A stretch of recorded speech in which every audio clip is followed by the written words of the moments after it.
Introducing Mel K. She is a conservative journalist, filmmaker, and podcaster. She's known for her well-researched, thought-provoking work. You've seen her on Union of the Unwanted, AM Wake Up, and Grand Theft World. Welcome, Mel. How you doing tonight? Muted, muted. That's right. I do that too. Mel, you're muted. Ah, hello. Greetings and Thank you for salutations. having me. Oh, Very thank you for excited to be staying up here. late. Thanks for I yeah. am. And you're in Florida right now, so you're on East Coast time, right? Yes, I am. All right, cool. We won't keep you up too late, but there That's was a okay. clip. There was a clip a couple weeks ago. I don't know if you were talking about CFR. What was it, Scott? Was she on Timcast? Yep. It was Timcast. Yep. All right. So you held court on Timcast, educating the crew on a whole bunch of important history. And boy, was I glad to see you on there as a guest because that history is all too little talked about and is it's very well intertangled with a lot of the current events that we cover here week to week. And, Tim likes to cover news. I like to read history books, and I like Yeah. when the juxtaposition gets there. And you were doing a great job. And I said, Scott, you got to get her booked for the show. So thanks Oh, for making wow. time. That's so nice. And I agree with you 1,000%. I see you have my good pal Charlie Robinson here as well. And of course, I love Scott too. And we've been on quite a journey. But the biggest problem I see right now is that Americans have no idea what happened in history basically at all. So, so, so everyone's coming from this place of like everything's now, and there's so much they don't know by design, and the idea that they don't know is even worse to them than not knowing.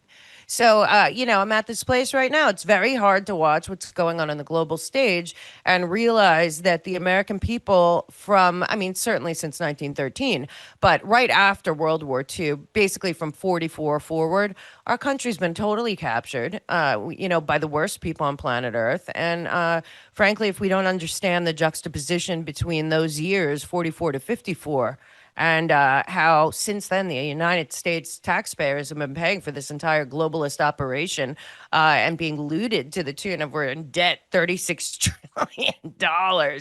And people think like, oh, well, I guess we're in debt because what? Nobody wants to know why, how did this happen? So to me, anyone that wants to talk about that actually cares about humanity to a certain extent.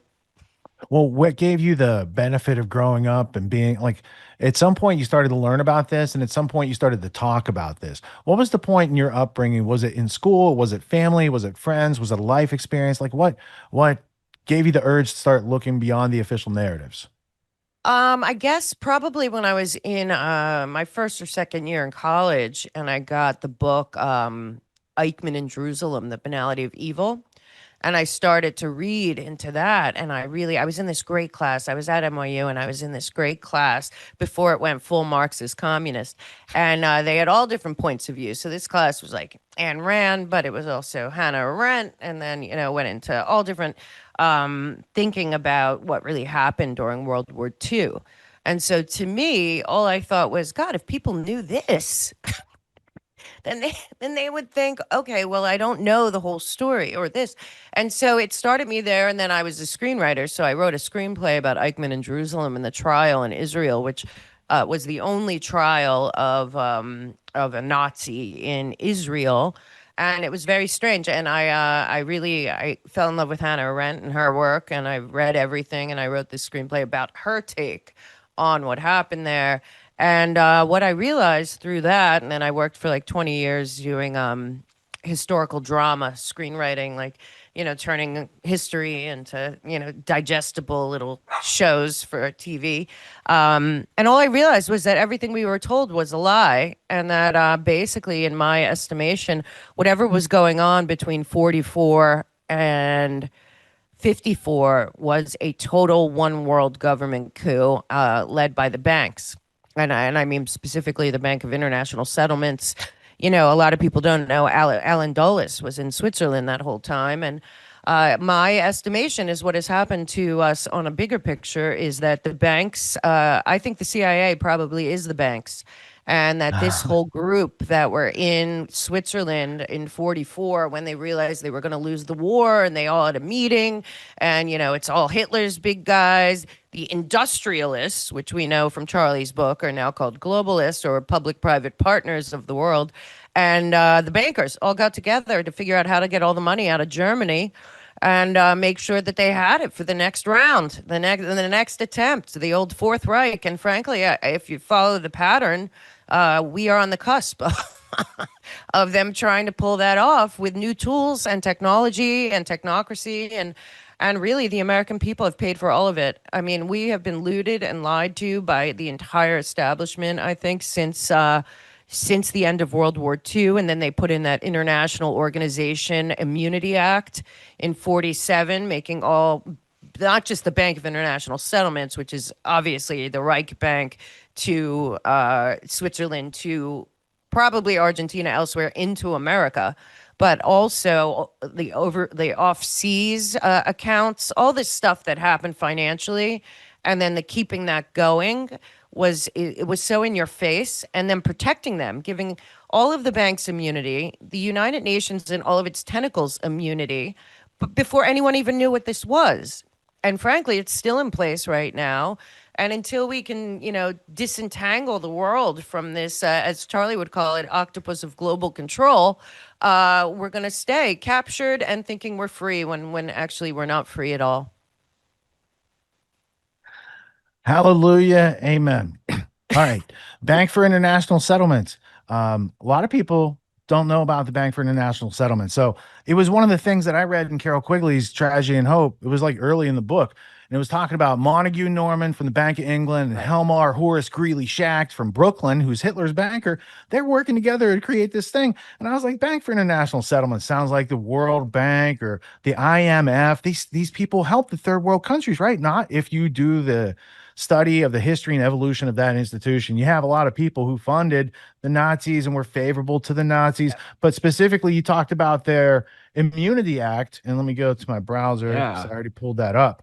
Right, invulnerable status that makes and the smallest nation city state in the world, I believe.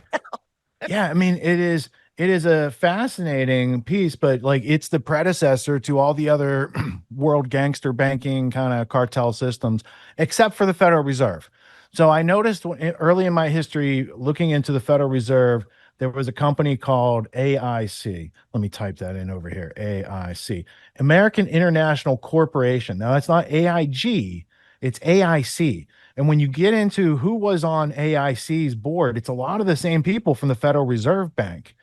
And what these were around the time of the Bolshevik Revolution during World War I, a bunch of the Western industrialist tycoons and robber barons, they all got together and they formed American International Corporation. Now, why did they do that? Well, they did that because they build like railroads and infrastructure, and they had already outfitted America and Europe. And so they wanted to go fit the Russians and the Chinese with new infrastructure.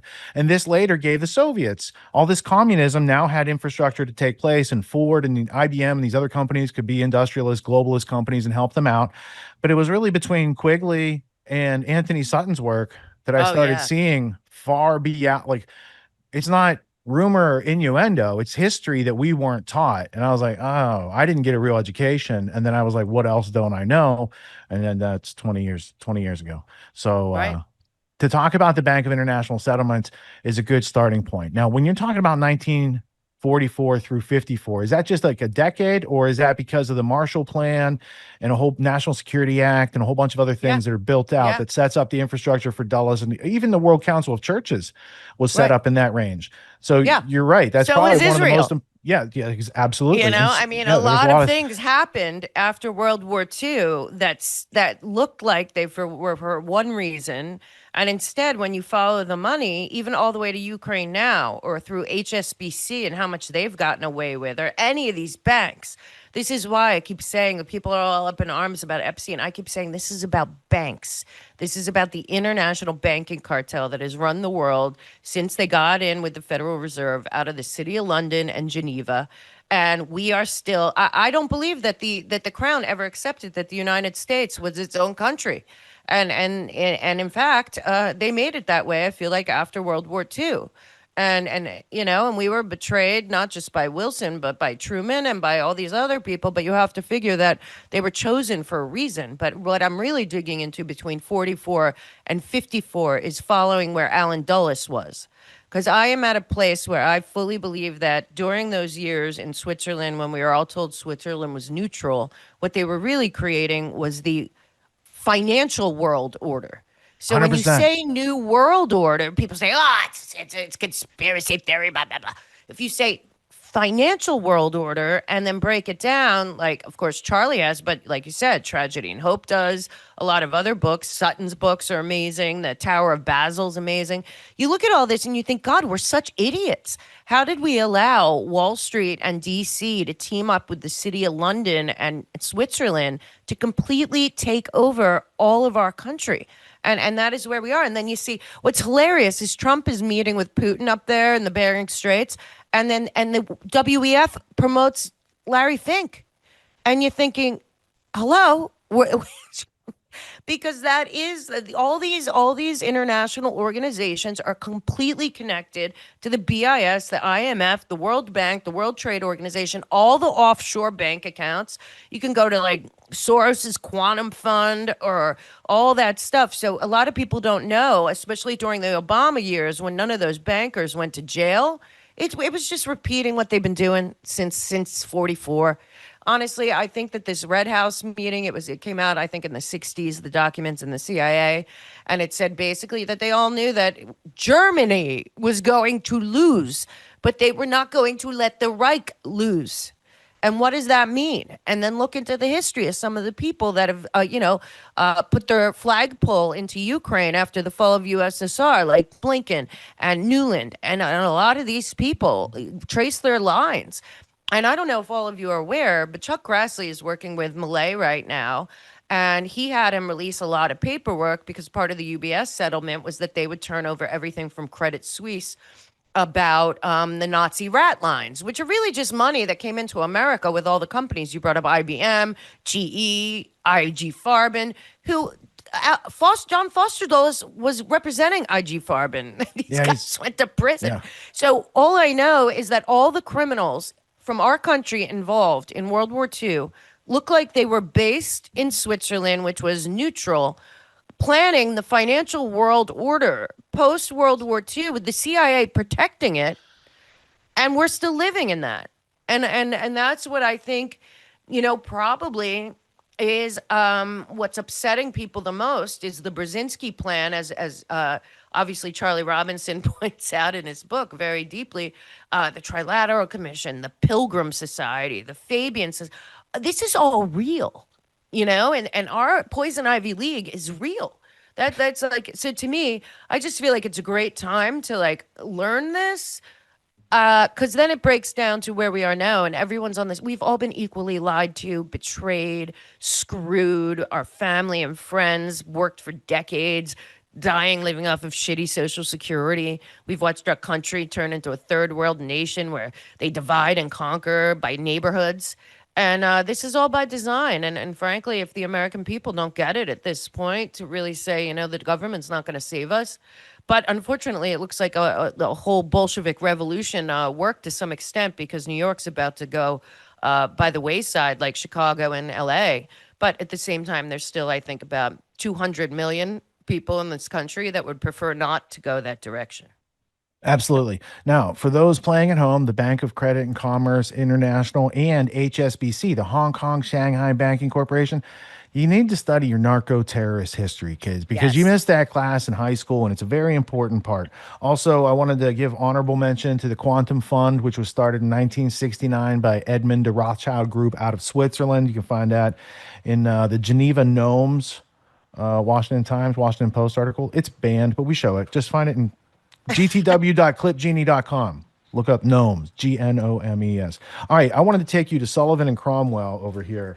Yeah. Talk about the Dulles history. Dulles, let's see, Allen. Let's go to Allen. So Allen was in. So what I found interesting when I looked into the Dulles brothers was that these cats were involved at a very young age in the Treaty of Versailles.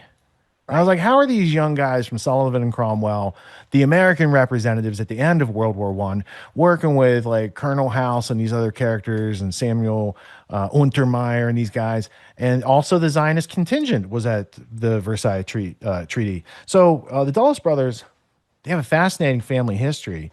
They have like there's several secretaries of state in their family, and it goes back a couple generations. But he's a mover and shaker, and he and his brother John Foster, who later so Allen ran CIA, John Foster ran State Department. CIA started as State Department, and then State Department created OPC, Office of Policy Coordination, which is over here someplace. OPC. I got to spell. Anyway, I'll put my glasses on later. Here it is. This is the CIA inside of the CIA that's loyal to the Anglo-American establishment, which is the narco-terrorist, Nazi funding part of the super government. And for those who say there is no New World Order, I just say, look, you're missing out on a lot of good books. This is a first edition, 1939, the New World Order. You could also read the New Machiavellis. You could read the Open Conspiracy. He wrote a lot of good stuff while he wasn't working in psyops. And then also later tonight, kids, we're going to look at how Israel attained its nuclear weapons. It's not a story of integrity. I'm going to put it that way. But Mel, when you started looking at, like, when did you learn about BCCI? In what context? Was there an author? Was there a documentary? Did you hear a news channel talking about it? Like, Well, I think it was more that I have a very, very close friend named Kathy O'Brien that is one of my best friends for years. I've spent a lot of time with her, and the guy that saved her from MK Ultra, Mark Phillips, left a lot of information behind. And I got very interested in Fletcher Prouty, and because he was good friends with Mark, and Kathy knew him well and knew a lot of these people, and hearing some of these stories firsthand from people that were there and had been trying to expose some of this stuff. Not to mention, I have quite a few, and I'm having on another one this week, CIA whistleblowers over the years that I have been connected to when I was looking into stuff.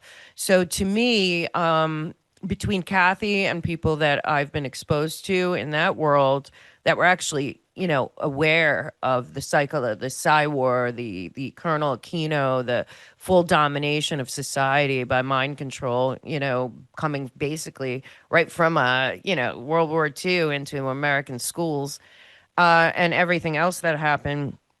I just realized how deceived and betrayed the people of this country were. My mom's a teacher. My dad worked his whole life really hard. They live on Social Security now, and and they're in their 80s. Thank God they're alive. But there's been the wars, and many family members and other people have fought in these wars and back and forth. And I started to realize, like, what is this? I think it was really mostly the fascination with what is the CIA? Who do they work for? How did they start? And that was because I met these people that actually were involved in the beginning and were saying it's rotten to the core. And then you start digging into that, and that's really where I started to really, because I was writing some stuff in LA, and I would write things and they say, like, that's not true. We're gonna fact check that. And I'd be like, well, it is true. But now, of course, Netflix is putting out documentaries by Brian Grazer about Seth Rich that are complete bullshit. So maybe when I was 20, I didn't know that they were like, no, that's not true because you're not allowed to say it. But I was like, no, no, no, it's true. And then to realize over time how much I would see was particularly out there, because I was working kind of in nonfiction, fiction. And it was like, something's wrong. And then, of course, from that point, I start digging into the Dulles brothers. So to me, everywhere their fingerprints are is a betrayal of this country and the world. And I mean that on the deepest level. And, so that's where just really through talking about it, learning about it, and then trying to talk to as many people who are actually still alive who were there. And that's really how I came to a point where I was like, you know what I'm going to do from here on, now that I've already ruined any chance of a career in my old profession, is try to tell people the real history, whether they want to hear it or not, and hope that they're empowered by their righteous indignation of the betrayal of the United States of America. yeah, in my history, I learned bits and pieces before I self-directed to go look for a big picture. So there was a point a couple years ago where I read like probably I went through 40 books on the history of MI6, GCHQ, NSA, and CIA, OSS as well. And you can see how they're all created through time for various purposes and reasons. One of the Yep. most useful books I found was this one. Do you know this one? No, I don't. Okay, so I learned about this from Dave Emery, who is Oh, still I out there. love him. Right. So he did a whole series on the old boys. So I heard him do that. I went and found the book. Awesome guy. He lives in Florida, Burton Hurst. I'm not sure if he's still alive. The other one was The Mighty Wurlitzer, How the CIA Played America. Now, Hugh Wilford, I'm pretty sure he's a British author, but he also wrote The British Left in the Cold War, Calling the Tune. So it's both he's saying the CIA and MI6 are both kind of doing the same thing, both Britain Exactly. and the United States. And so once I started getting into these types of things, and you see that MI6 is created by City of London bankers, and it's the intelligence operative to protect their money and investments, East India Company, narco terrorism. And then CIA, OSS, was created from Wall Street lawyers for the most part. Yep. It's all Sullivan Cromwell guys early. And what they did was, so Alan Dulles is working in Bern, Switzerland, 1916. According to John Loftus, Alan Dulles got caught in a honeypot. He was sleeping with a foreign agent, and the British caught him. And they said, well, you can go to prison or you can work for us. And as of 1916, he started working. And his family's already Eastern establishment anyway, so it's not a far stretch for him to spy for the British. And then by the time the CFR comes in 1920s, those guys start taking American money and putting it into post, Weimar Republic Germany after Paris World War I. 1919 crushed it, right? So then all this American money, investment money is going over there for pennies on the dollar to build infrastructure. America has the Great Depression, while the Nazi Reich is funded by it's British and American bankers, right? And lawyers and industrialist families. And then Dulles and their Wall Street investment savvy, they start internationalizing all the German companies. And that's a process that goes on before the war even starts, right? The Bush family, not the Harriman, it's the Harriman family, skull and bones, not the Bushes literally. But the Harriman family was instrumental in building an industrial park called Auschwitz to meet the East and West. That Paul was and Max right. Warburg, Yeah, and they're building infrastructure, which the Nazis couldn't have done what they've done without this infrastructure in place. And then, so I see the Nazi experiment run by these Fabian socialist eugenicists people as a cocoon where they could develop ideas they couldn't do by themselves. They then gain power from defeating it and take all that science back into their projects. The Soviets get some over there. We get some over here, Operation Paperclip.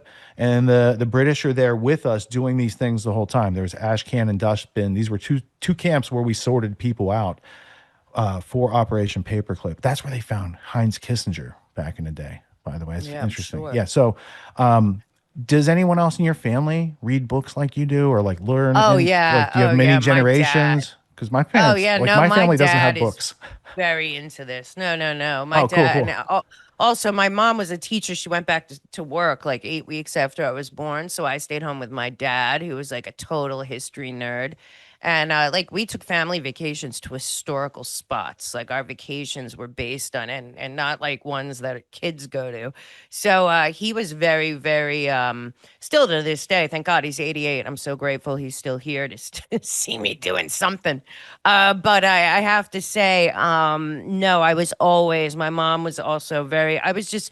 My sisters are also like this. We were just all very into education and history and from a very young age we would travel to places and it wouldn't be like a vacation. It would be I felt like we'd see every museum and have to learn everything, and which was great. I mean, I'm lucky, but I think that I come from, thank God, a family of people that like to talk about this kind of stuff in our at our dinner table.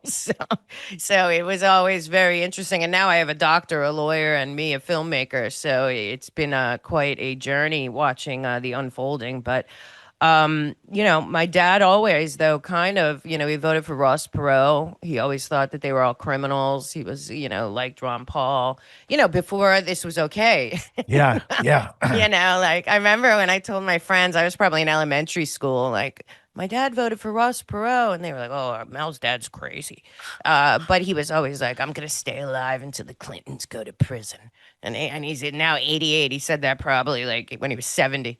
But always things like that. I was lucky to grow up yeah, under his desk at his office, listening to him on the phone, blabbing on for hours about whatever was going on politically.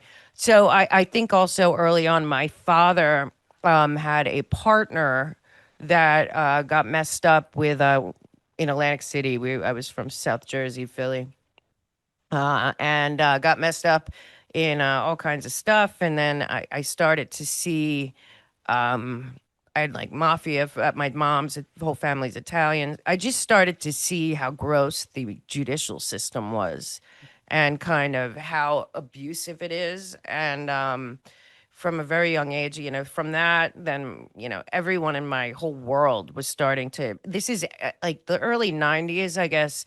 All of my friends' parents, I felt like, were getting audited, and all this shit was going on, and it was like the world turned upside down, and I saw it in real time. So I guess just for me, I was always, I just, in my family, we were never treated like kids. We were never talked to like kids. And then when I went to college, I loved college and I loved class and I was like totally geeky. Did you study Now, film at NYU?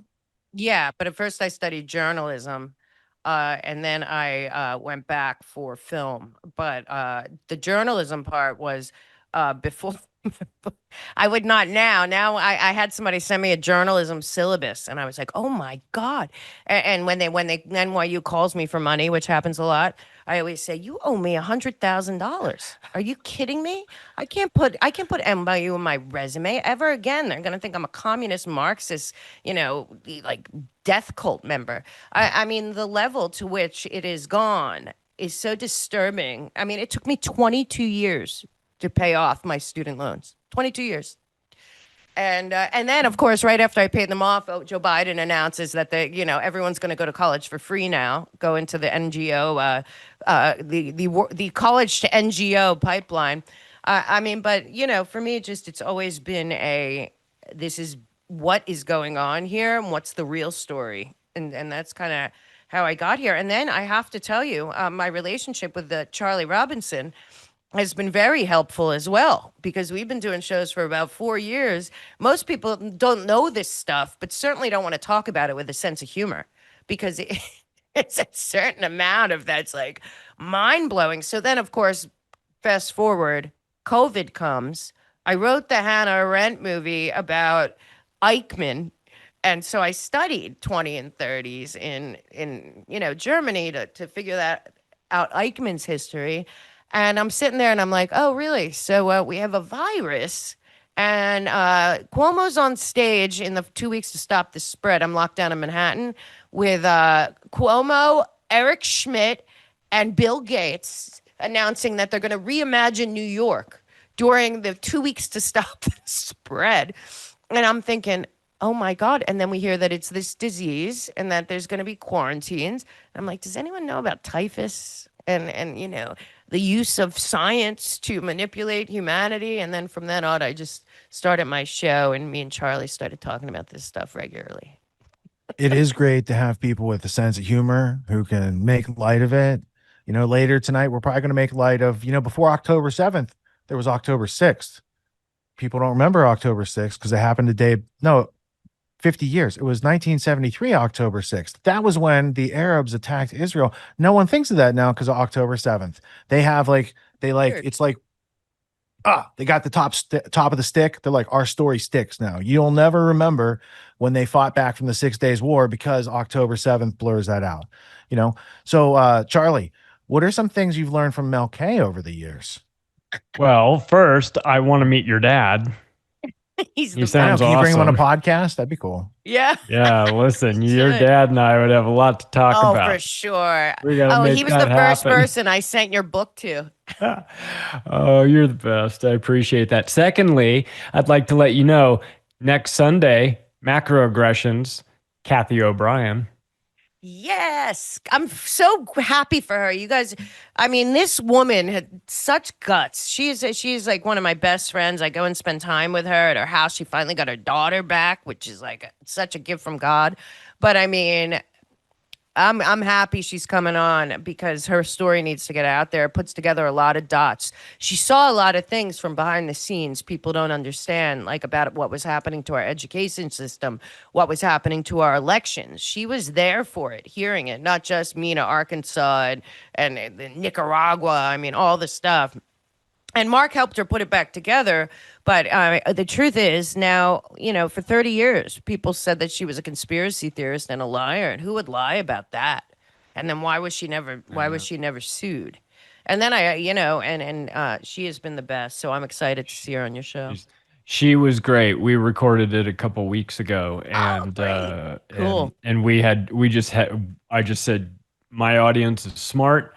You can take the training wheels off. We can jump right into satanic ritual abuse. You can name names. You don't have to beat around the bush. We're not Good. trying to talk in code.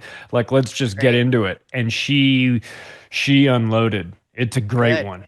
So I'm happy to have that one. And Mel, also, it's funny you mentioned offshore banking because I'm going to send you a macroaggressions episode that went out 2 weeks ago called "The Deep Waters of Offshore Banking," talking about the very thing because there's so much money sloshing around out there and it's being used in nefarious ways and you know influencing decision making Yeah. all over the place.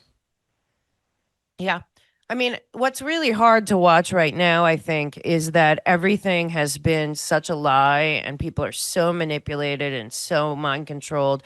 I mean, NATO is obviously not a defensive force. Obviously, they are the military of the international banking cartel and the city of London and the EU. I mean, it's just like this is such a crazy time to be alive for all of us that are watching because I don't know why we can't have better solutions. Look at how these people are behaving after Trump met with forget that it's Trump or Putin.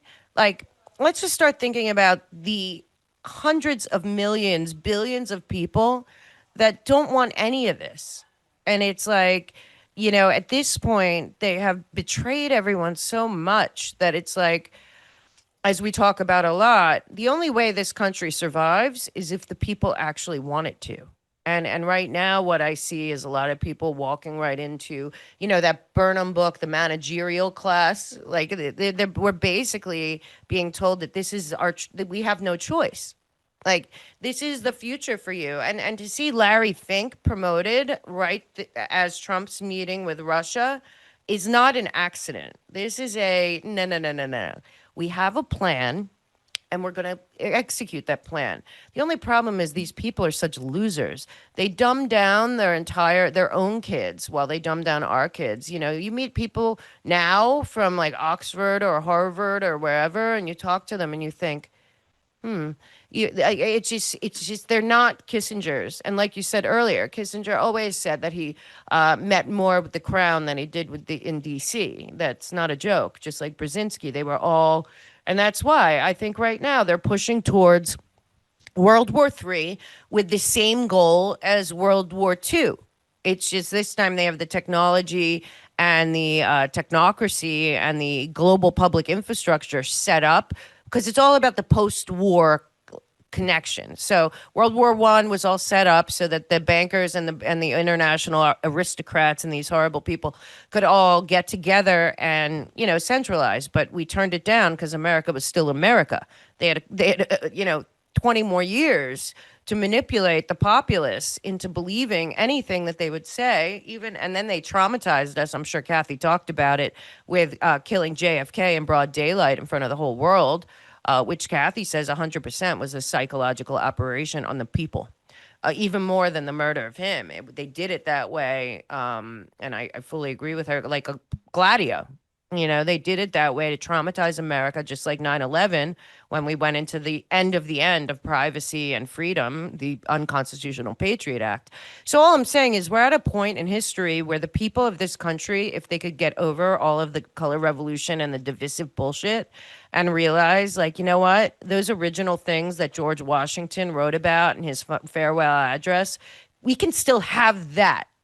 And you know what? If we have the best army on the planet, make it defensive so no one matters.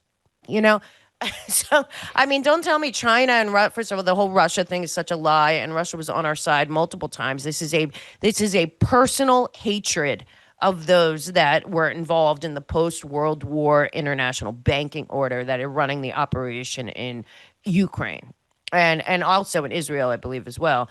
But at the end of the day, the people of the United States of America, if they go back and even take a little time to look at the history before the Federal Reserve and what our country looked like then and what it looks like now, and that I know some people say the Constitution, the Bill of Rights, the Declaration of Independence are just pieces of paper.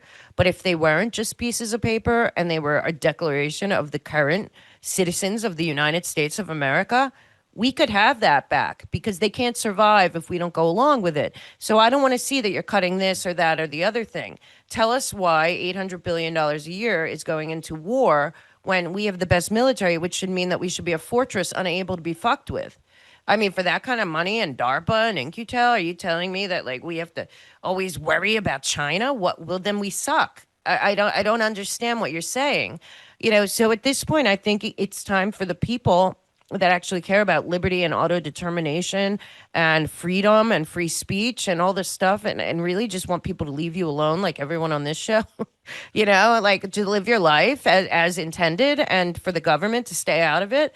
But the sad part is that a lot of people are blindly walking towards more government.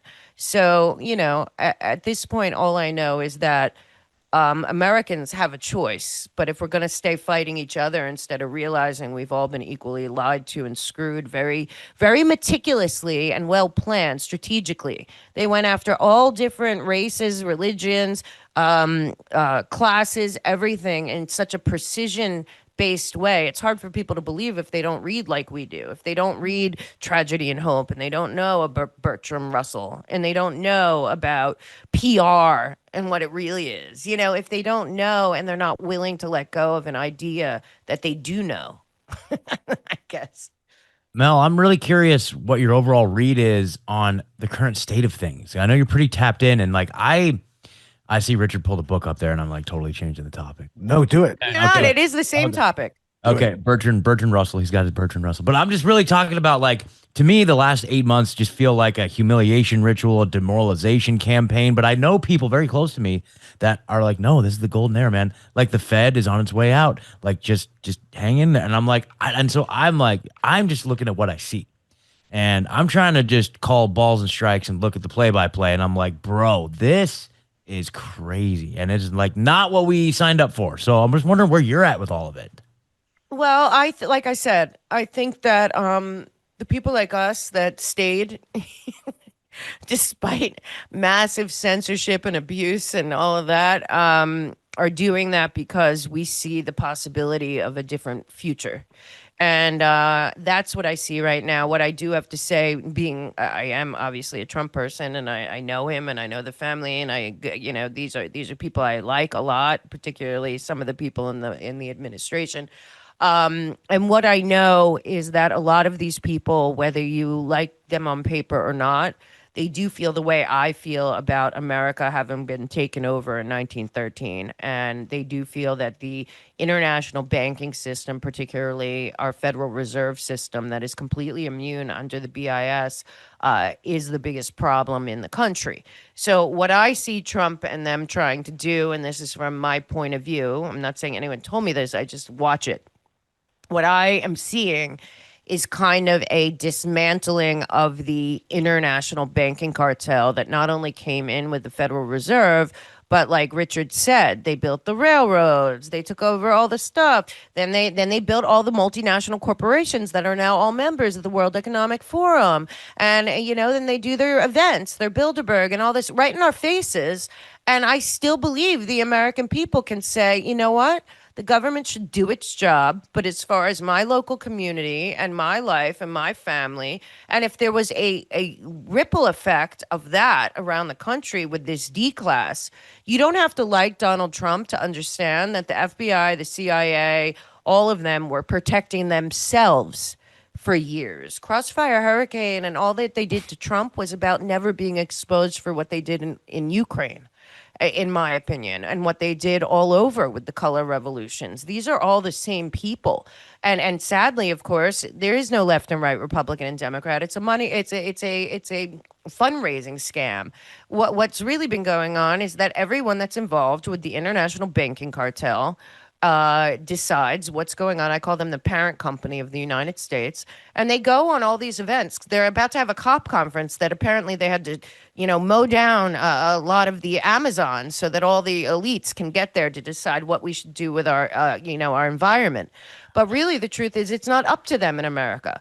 And I don't know why we are acting like it is. And I really believe that this isn't about marching in the streets and riots and these stupid waste of time bullshit. And the 24-hour news cycle was, I think, a terrible thing for this country.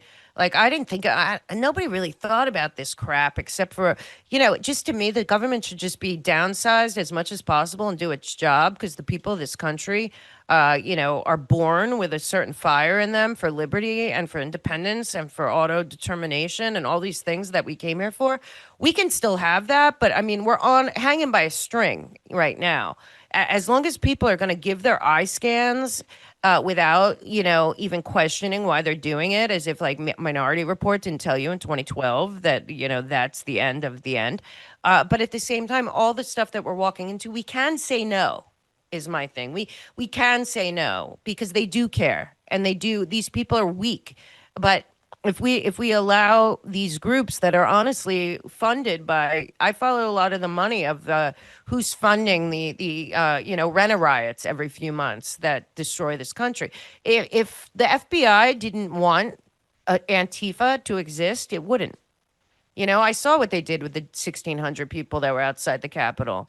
They found them within weeks, and then they went a fusion center through the whole country, 59 fusion centers, and made sure that there were white supremacist Christian national arrests from the anti-authority, anti-government task force in all 50 states, so that they could then tell us, see, America is systematically racist, or this and that. Well, they don't care. It's all a distraction. I feel like we're in a good place if we keep pushing and we keep opening the tent and we keep, putting the truth out there. And I honestly, I'm a fan of what Tulsi Gabbard's doing. And I really think that she's being fought on the inside by everyone. I think the CIA would prefer to have taken out Trump, but certainly the CIA doesn't work for the United States of America. So if we all just want to agree on, okay, we've gone for all these years since the 40s pretending like the CIA are somehow doing good things. Yet there's decades of evidence that that's not true. And then, of course, the entire FBI and DOJ over years with ideology and capture, they're all in on it. So the American people should not have at this point, should not be deferring to the government. So when you say, I'm seeing what they're doing and I'm depressed and all of that, I honestly believe that if people understood that right now, I believe the biggest thing that's being done, and I don't think it's just Trump, I think it's a world movement to destroy and dismantle that international banking cartel that was born in Dutch, and then went to the city of London and Geneva and have been capturing nations, especially ours, for decades. So I see it as an opportunity for America. I'm glad you're white-pilled. I too see people's ability to learn, and if you just put the facts in the right order, sometimes they can come to a new understanding. And I think that's what elevates us above the black-pilled nature of the pessimists who are like, oh, there's bad stuff going on. These people are influential. There's nothing I could do, and then they give up. Instead of saying we can outgrow these people. Yes. They're not our betters. They're not intellectually superior. They're not they're not special. They're just ruthless and cunning in a way that people can't see. When you're talking about Larry Fink, I want people to know, he runs BlackRock. They own everything, just about, except Russia, I guess, maybe. And how can they never have been investigated?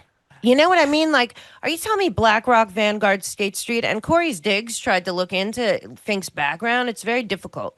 But BlackRock, Vanguard, State Street own everything, and he's now the co-chairman of the World Economic Forum, who believes that there should be no nation states and a one world government and a fourth industrial revolution with technocracy running the world. And he also runs everyone's pensions and owns everything in America. And nobody's saying, "Hey, I know you hate Donald Trump, but what about that guy?" What about that guy?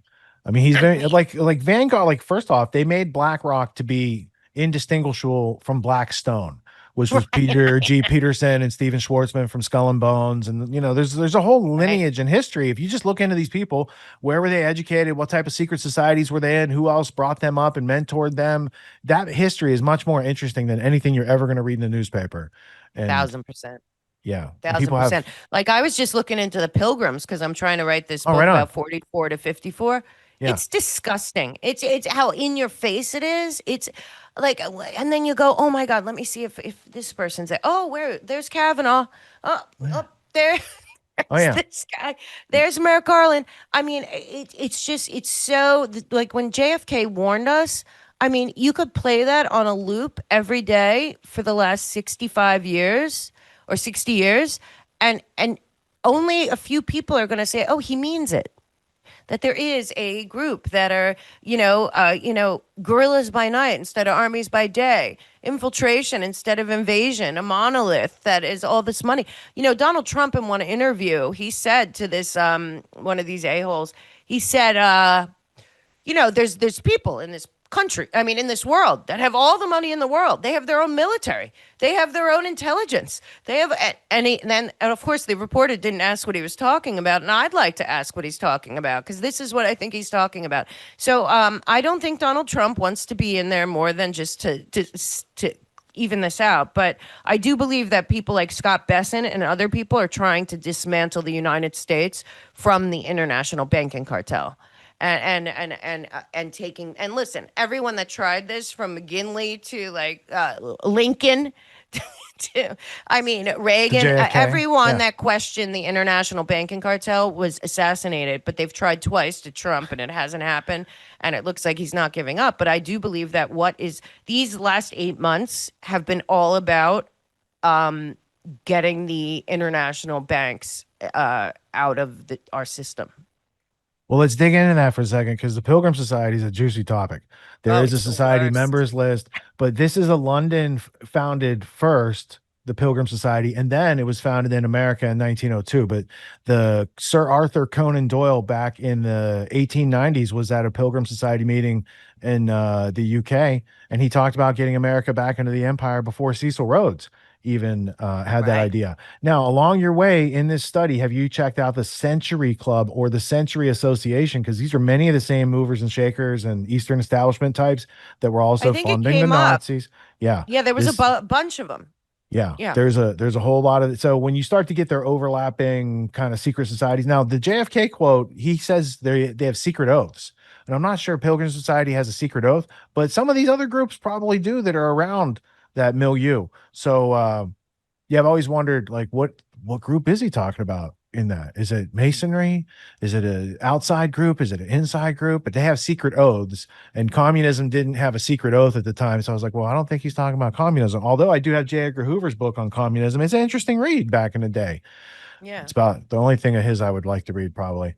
Yeah, but now we always have to question what was his point of writing it, because that's the problem with these. Hoover was also blackmailed by MI6 from way, way, way back in the day, which is how he went from the Bureau of Narcotics into FBI director. And MI6 has it has a penchant for using buggery as a means to blackmail people, either with their own agents or getting a drop on other agents. There's a whole lot of history, unfortunately. It's going to come out that they concocted Crossfire Hurricane. I fully believe that this goes to MI6 or GCHQ, or because we had Downer, Dearlove, all these people. Brennan's number 2, Gina Haspel, was in the UK. This was a Five Eyes operation to make sure that Donald Trump could never be president, because I believe they were set on Agenda 2030. They were going to take out Russia. That's what's been going on for the 20 years of buildup in Ukraine. Look at George Soros's 1993, the NATO World Order Carter document, and then boom, his boy Clinton starts expanding NATO. None of this had to happen. It shouldn't have happened. We betrayed Russia by expanding NATO at all, and it was for the military-industrial complex and the bankers that own it. And that's And where I think we're dealing right now. and Clinton was a Rhodes Scholar, just playing his part Of course in he a, was. an agenda unfolding that was determined long ago. And the public-private partnerships and the World Economic Forum and all these other groups, it's like it's when it goes back to Club of Rome being founded at Rockefeller's Bellagio estate in Italy back in the day. Like, these corporate industrialists got together, they made plans and said, working group, here's some money. Go figure out this thing, whether it's eugenics or any of this other stuff that they're running all over the place. I mean, just look at the stuff that Jeffrey Epstein had his fingers into with Zorro Ranch and, birthing clinics and all this other nonsense that is not done by an individual. He's an operator for a nation state, and he got handed down from Les Wexner, who's probably an operator for a nation state. Robert Maxwell was also an operator for a nation state who put backdoor software into the Justice Department, all sorts of nasty stuff. So these real stories of espionage are so much more interesting. Like you mentioned Kissinger. Are you familiar with this Oh, book? yes, Right? I am. Oh God. And it Kissinger and argues Kissinger Brzezinski. Associates inherits Yep. the East India Empire. And that's a big deal for narco terrorism, global New You World would Order type think. stuff. You would Yeah. think. And Trump just called out the what's it called? I guess he made terrorists, the cartels now are designated international terrorists. Then he puts up a thing for Maduro. I honestly think this is about that too. I think this is about the banking cartel too that's been paying for it, because HSBC was funding all of the cartels. The cartels wouldn't be who they were without the cooperation of the Bushes and a lot of the politicians along the border all these years. And frankly, I think we're going to find out that the cartels have been involved the whole time, like you're talking about. It was part of it. It's so, what's so crazy is people say it's so massive, but when you break it down, it makes a lot of sense. Because all these people overlap, like you're talking about. When I first was digging into the Pilgrims, I'm like, get out of here. How could it? I mean, how could nobody have been like this? Obviously, this is an unholy alliance between the crown and the U.S. that we fought a war over. Or who like most people don't even know that France and the UK were totally behind the South. They wanted to divide America and destroy America. And you know why? Because they were very involved also in the slave trade with the South. And nobody ever even looks back to the crown when it comes to all of that. It's like these horrible Americans, they did this and that. You know, I Well, and the saw Russian they Tsar used his fleet to fend off help the us. French. Yeah, They were our allies back then. I know. How did that happen? That was before They someone killed turned their it all family around. off. Yeah. I think it's just they didn't want. Look, there's people that want nation states, and the people that have all this money and power do not. And I understand why they don't. Why would they? But it's not okay that our country looks like this, and we're $36 trillion in debt. Nobody can say where it went, but I think I know where it went. I think it went to these people through the World Bank, through all these different apparatuses, the Bank of International Settlements, and straight out of the country. And you know what? All of America should be thriving. Everyone that wants opportunity should have it. That's why I'm really into. I love the future farmers of America. I want to start working with them. I want to bring back these things that like can build America from the inside out, like we originally did, or like from what I can see, were farmers and builders and people that were, like the capture of science, the capture of investigative, philosophy, what all this stuff has been captured basically by telling us that if you didn't go to the Ivy League schools and get a degree from there, you kind of were like a second class citizen. That was a big psyop as well. And then not just affirmative action, but what they've done over the years is that they stopped, really caring about that, and were pumping out activists. What a sad letdown. Is it though? But Is like that might be the form and function of if they're the universities and colleges that the empire left behind. So like Yes. Columbia is part of the Ivy League, but it's King's College, New York. Rutgers is part of the Ivy League, but it's Queen's College, Queens College. You're right. right? So all these Yeah. things were created while we were still under royal monarchy, and they persisted to generate our leaders. Like the East India Company College is Yale. That's Elihu Are we Yale who still worked. under, though, the monarchy? Man, Is the question. I think the people that run this country have always been part of that narco trafficking, money laundering, hidden bank accounts offshore type of thing. Even though they lost in the revolution. So the people fought back, but it didn't change out like, the families, the Cabot family that's, they're like the Astors and the Cabots, they would sell furs or ship furs to China, but you should read their manifest of the shipping cargo coming back because it's tons and tons of opium that they're bringing back here. So Right. there's a lot of Eastern, like the Waldorf Astoria comes from opium money. They sold furs and stuff, but they sold them to China because they wanted opium. So there's a long history, and it's like an underground history of America that is untold, but it But it shouldn't be persists. underground. But for Right. people like you and Charlie and Scott and all of our friends from Union and the Unwanted, if we can handle it, everyone can handle it. But we have to, keep pushing forward because I believe equally that the one thing that could unite the American people more than anything else is realizing how betrayed each one of us has been. I mean, every individual, every family, every one of our parents that, or grandparents or great grandparents who died in one of these wars, that, they had a long game. If you just go to before World War One, like you were talking about earlier, and then all the financing, it's just so ugly. It's just so ugly. And a lot of what's going on, I feel like, is distraction because, when they're moving a piece on the board, like Larry Fink to the top of the World Economic Forum, that's a checkmate to them. That's a, oh, really? You're going to get out of this system? No, you're not. Well, if the American people understood about BlackRock, Vanguard, and State Street, and those of us that talk about it weren't censored, silenced, and kicked off of platforms, then everyone would be equally disgusted. It's disgusting. And frankly, if we can just I think like how Breitbart was like, is a righteous indignation. I feel like everyone in America should be so so disgusted by the government that they want nothing to do with it. And right now they're selling a solution of the government in New York, and you think, God, New York is gone, which I knew during COVID, but imagine like thinking the government is the answer at this point. Government's Well, never the those answer. people, those Say. people slow on the uptake don't watch this show. Go ahead, Scott. I'll just say, yeah, the government's never the answer, man. I'm just like, and to what you were saying earlier, Mel, it's like it's all about the local community. It's like I see the demoralization, and I'm not black pilled. I'm white pilled too, but in a way that I'm like out there crushing in my own little world, and I'm building businesses and hanging out with my local community, and it's like that's where I'm like I'm not gonna wait for them to come save the day. I'm gonna save my own day. How about that? There you go. Oh, I wrote this book, Rob's telling me, Americans Anonymous, Restoring Power to the People One Citizen at a Time. That's what it's about. It's about that, forget it. Like, they failed us. The whole experiment of this financial, also the project for a new American century. I don't want to be the military of the world. Whoever wanted that? That wasn't the point. It's all of this. It's all of this. It's just the fraud and the lies and the manipulation. And anyone on any of these networks now that are still lying to their audience, their souls should be internally damned. Because I got to tell you right now, the American people are the only people I say all the time.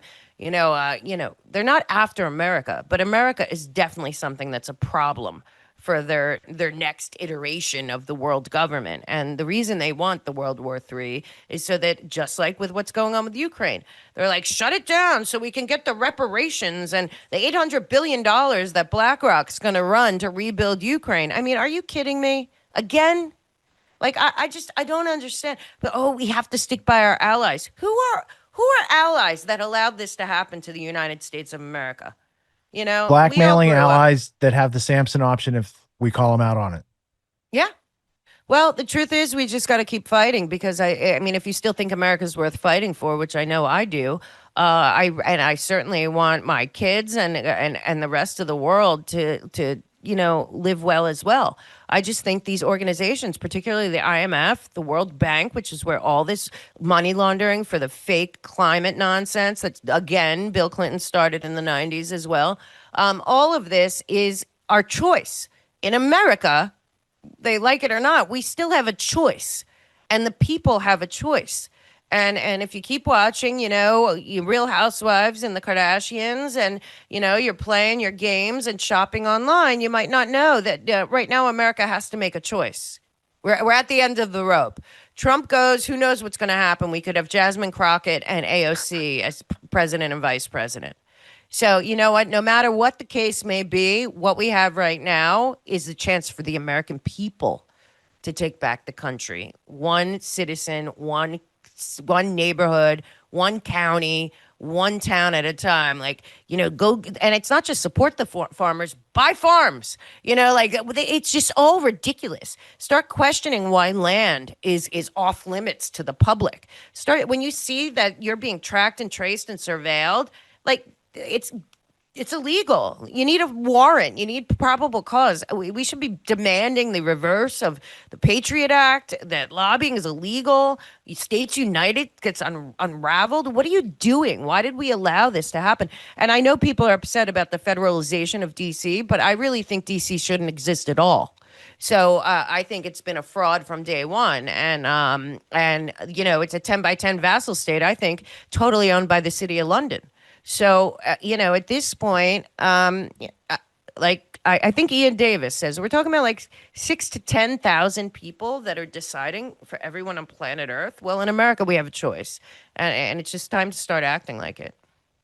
If government's the answer, I'm not asking the question. Mel, where can people find your book?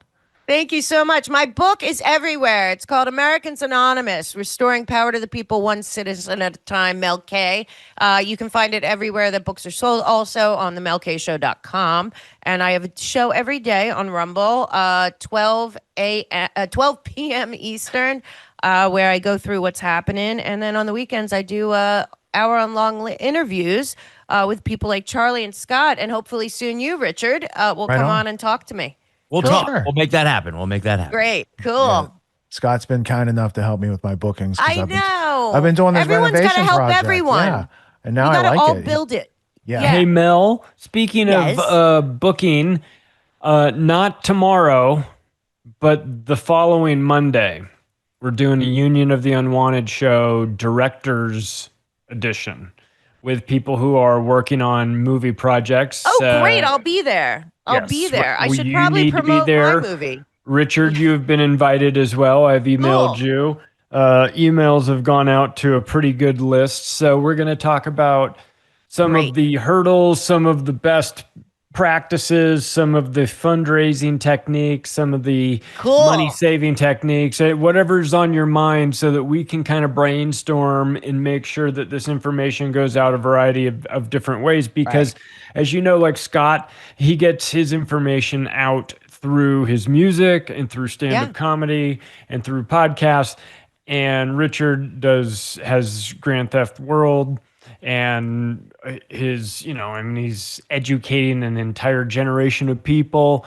And you now have movies. Yeah. And we got to talk about that. I want everyone to know about. It is my documentary about Roseanne Barr is America. And it takes you through her whole life and then her cancellation and what really happened there behind the scenes. And I think it's very shocking to see how one person was targeted in such a vile way. But she's back and better than ever. And yeah, I mean, that's what we got to do, Charlie. And we've talked about it many times. But we can do a lot more as long as we keep believing we can, because I think it's making a difference. And I'm very excited to be here, Richard. And I hope you'll come on my show. And thank you so much, everyone. It's been really a gift and fun. It's so great when you talk to people who know what you're talking about. Likewise. And as Steve from Journey said, don't stop believing. Don't stop believing. All right, now I put that in everyone's head. That wasn't on purpose. Mel, thank you so much for staying up late with us. And we'll see you again soon. And thank you, guys. Yeah. Thank you, Mel. I'll hit you up tomorrow, and I will figure it out. Great. Thank you. Bye-bye. I've dealt with a variety of fears over the years by facilitating a growth mindset and an anti-fragile mentality.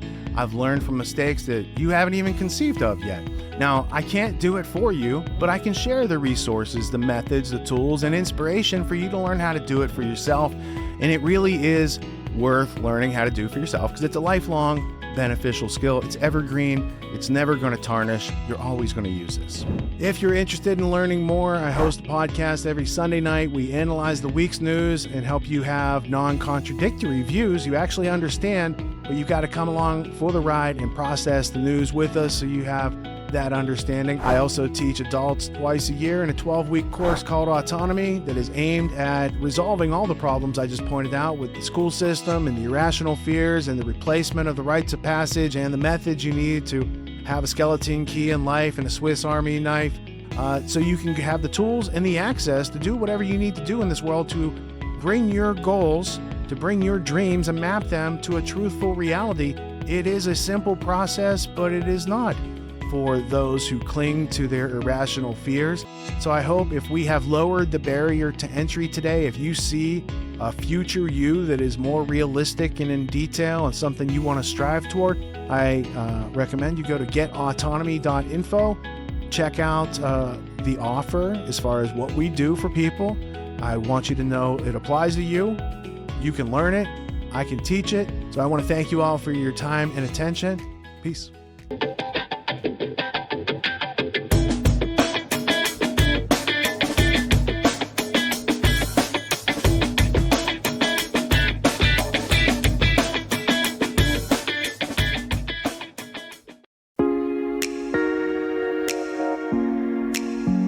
Who's going to be first off the mute this morning?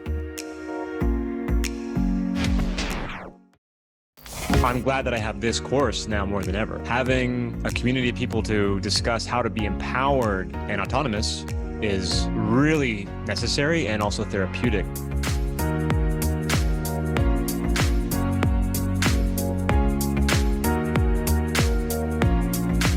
I'm this much scared about the virus and a lot scared of what's coming down the pipe as a result. All right, so first off, we're going to get you away from that fear and that stress that I'm sensing.